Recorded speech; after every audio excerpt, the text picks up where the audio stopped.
The chin is back, and the one-liners are cheesier than ever. It must mean it's time for Steve from the Movie News to review Army of Darkness, The Medieval Dead. Army of Darkness was the 1992 follow-up to Evil Dead 2. And in this one, it carries on straight from, again, the end of Evil Dead 2 with a slight difference this time. Again, another slight difference. At the end of Evil Dead 2, Ash is transported back to medieval England through the time vortex he uses to vanquish the Deadites. However, at the end of Evil Dead 2, he's hailed as a hero who has came from the skies to deliver them from the Deadites. And this ends dramatically with him standing on a plinth, arms aloft, screaming "No!" while they're all like "Hail! Hail! Hail!" However, in this one, we get a brief recap of that end scene, again reimagined for the purposes of this movie's plotline. Ash falls from the sky, but instead of being hailed, he is enslaved and carted off with Henry the Red to the main castle in the story. Now, so again, we've got an Evil Dead sequel following straight on from the previous movie, but with a reimagined recap start. So this is obviously going to be Sam Raimi's way of doing these films. It's fine. I like it. Who cares? So in this movie, Bruce Campbell, basically, it starts off enslaved after a dramatic fight in a pit with a Deadite, which has some great scenes of Bruce Campbell jumping up and locking into his chainsaw as it is thrown down by the weird old wise man, using his belt as an Indiana Jones style whip, and the walls closing in. It's great slapstick Evil Dead combat at its best. And after surviving the pit and introducing everyone to his boomstick and telling them all the primitives to shop smart, shop S-Mart, you got that? He's then hailed as the king. Hail to the king, baby. So they entrust Bruce Campbell, Ash, to go and retrieve the Necronomicon from a graveyard so that they can use the passages from the book to stop the Deadites that are plaguing their land. However, Ash, being Ash, decides that he doesn't want to listen to how to do it. He just thinks he can go off all half-cocked and just do it himself. So on this journey, we get another force tracking shot as Ash is being chased through the woods, and trees are being split by this, again, unseen entity. One of the trees that splits, you can actually see a face as the tree falls apart and turns to wood. If a brief second, it is such a short glimpse of it. But if you watch the DVD and you pause it just right, there's a face in the tree. Now, whether this was intended or not, or whether this was just a fluke of the tree happened to split down and just with lighting and shadow a face appears, no one knows. The director, Sam Raimi, doesn't know that anyone put a face in there, so it could have been a prop guy, it could just be us seeing something that isn't there. So Ash then retreats to the safety of a windmill, which is one of the film's next key scenes and one of the best scenes in all of the Evil Dead movies. After the first encounter with his evil self in the mirror in Evil Dead 2, he sees himself in the mirror again and smashes it. This, however, doesn't stop the evil Ash. All this does is create loads of little mini leprechaun style ashes. If anyone's seen Darby O'Gill, little ashes about the size of leprechauns from that movie. So we then get a Three Stooges style slapstick comedy routine where Ash gets hit in the face, gets his face dropped onto a red hot stove, he gets flipped over, doing some weird little handstand thing with a bucket on his head, and eventually they do a Gulliver on him and tie him down, and one of them jumps into his mouth. So he pours down boiling water to scald it in his stomach. This scene was cut from the UK version because they classed it as basically self-harm, so they weren't allowed to have that bit in the UK version.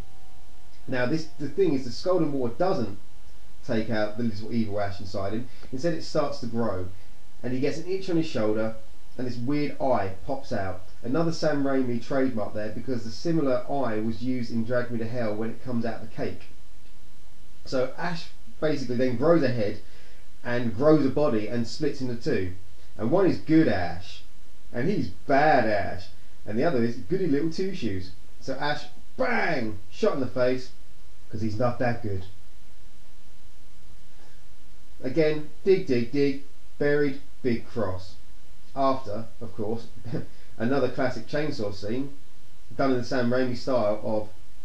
This is actually a really good one, actually, because it's like the Sam Raimi style of the first film, where the body's laid on the table, chains are linked across, and then you just see the chainsaw getting ready, and then the scream, and then it cuts away. But in this scene, obviously the windmill effect is used, of the blades going past like the windows, are used as the transition from shot to shot. So it's chain, vroom, chain, vroom, chainsaw, vroom. Great scene. So Ash buries evil Ash's body, all dismembered, moves on to the cemetery. He has been told one thing, that before he removes the book, he must utter the phrase Klaatu Barada Nikto, which is the same phrase that is used to stop the robot Gorr in The Day the Earth Stood Still. But again, Ash, being Ash, doesn't pay attention, gets there, finds there's 3 books. One book is a flying book that bites your face off. He has a little fight with that. The other book has got a vortex in it, and we get another comedy scene where Bruce Campbell is sucked into the vortex, climbs back out, but it's elongated his face. So he does the old cartoon style, trying to shake it off, and his chin gets smaller. Trying to shake it off, your chin gets smaller. And the funny thing is, with Bruce Campbell's chin, you're not quite sure at what point the actual prosthetic ends and his chin begins. So Bruce Campbell is left with one book. He didn't pay attention. He can't remember the words. He utters Klaatu Barada Nickel Necktie. Okay, I've got it. Klaatu Barada. Okay, so that's it. So I've said the words, thinking he'll get away with it. Takes the book, releasing the Army of Darkness. The graveyard goes apeshit. He has to make his escape, and we get again another great scene of Evil Dead movies. The Three Stooges slapstick skeleton scene.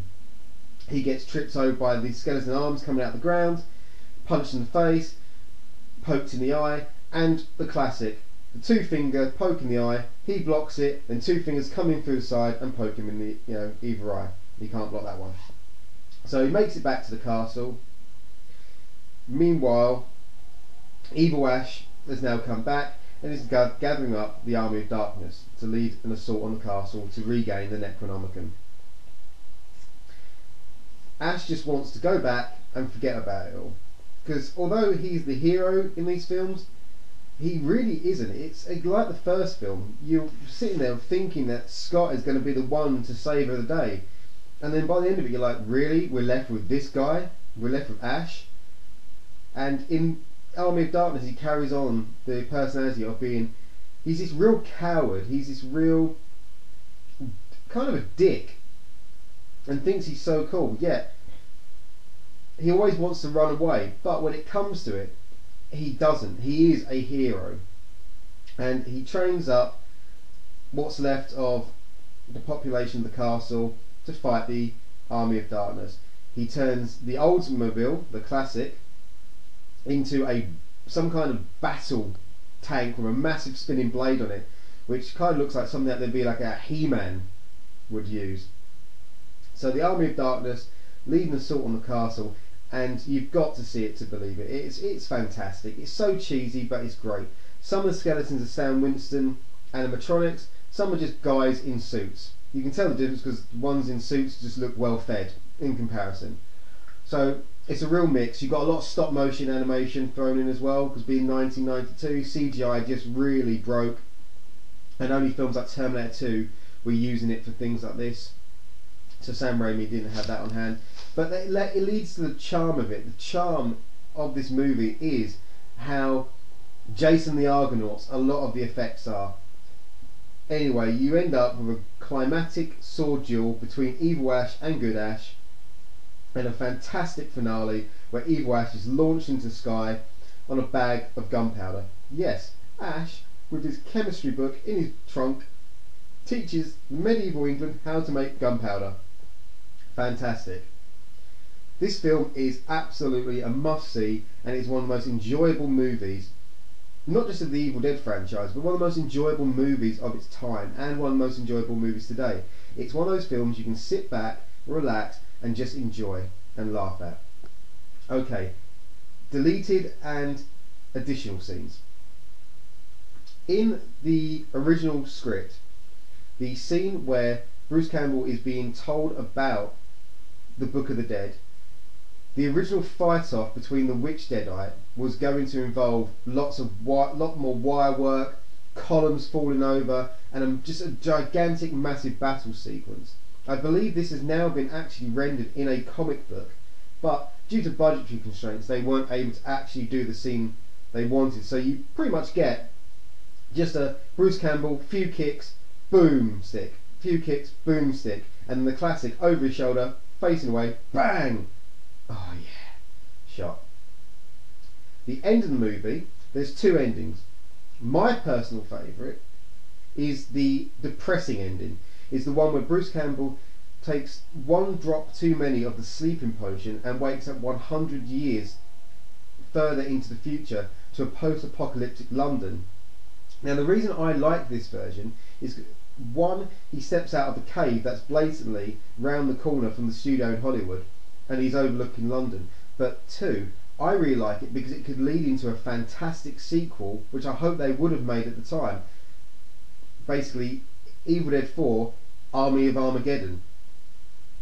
Anyone want to say that was good? I think that's good. Armies of Armageddon. Makes sense. Army of Darkness, Army of Armageddon. Or, we have the S-Mart ending, where he goes back, and it turns out, basically, from the start of the film, he's narrating and giving a monologue, and in the end of the film, basically, he's been telling this story about how he went back in time, fought the Deadites, and how he was king. A Deadite comes into S-Mart, and there's a massive fight-off in the S-Mart store. It is a great scene. I just prefer the idea of leading into the Armies of Armageddon, don't get me wrong, because this is a fantastic ending as well. And you get the great, give me some sugar baby and hail to the king, and it ends there. And that's the ending where all the comic books take off from. It's Ash back in normal time, again having to go back to the cabin to try and resolve this once and for all. So I definitely give this movie 11 boomsticks out of 10. It's that good. It's just fun. It's enjoyable, and there are too many films that take themselves too seriously these days. So just keep enjoying films like this. Thank you.